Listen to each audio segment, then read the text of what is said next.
Hello traders, Gary Wagner here. After 10 o'clock in Honolulu, 4 o'clock in New York. Equities markets are closed on Wednesday, April the 6th, 2016. And we're looking at the Dow Jones Industrial Average, which is closed up about 112 points on the day, 17,716. Big, huge spike in the Standard & Poor's. When we look at the Dow Jones Industrial Average, that closed up 0.64%. Carry that over to the S&P 500 E-mini, that closing up about 1% on the day. So almost a double move in terms of what we're looking at in the S&P at 2058.75. It's traded to a low of 2035 and the high today 2060. So as you can see, we closed right on the high of the day. So traders, as I said, no doubt we've seen a substantial recovery in U.S. equities today after the last two trading days, meaning Monday here, this is that red candle, and of course yesterday, Tuesday here, which we dropped significantly. You can see we have closed above the open of yesterday and have really filled any kind of gap that came between these two candles right in here. And as I said, a substantial recovery. In hindsight, when I look at the trade that we were stopped out of yesterday, my mistake was moving that stop up too tight.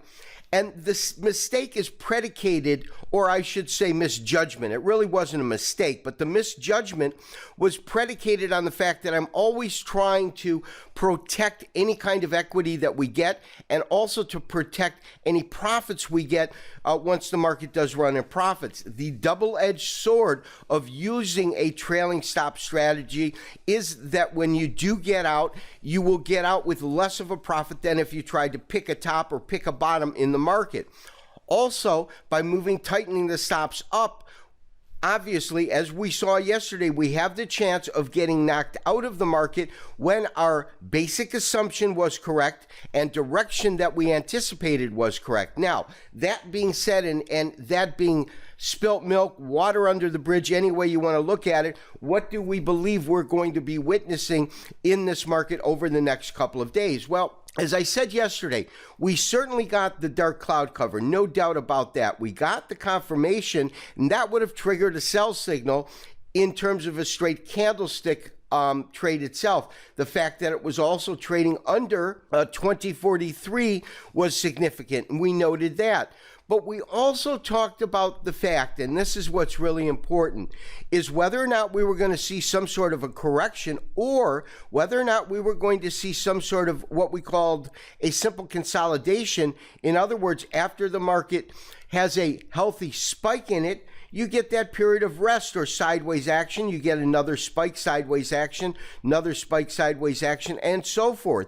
And my sense was that we could actually be looking at yet another scenario where the market is simply consolidating, which tells me a couple of things. One, we're probably going to see higher pricing, but at the same time, we want to look at these particular periods in which we have some sort of kickback to an upward trending market. We definitely want to maintain a much looser stop than we have in the past. Now, with that in mind, we do have a resistance area. That resistance area comes in, call it about 72, maybe 75. In fact, we can easily find that by simply looking here. We're at 71 to 72 here.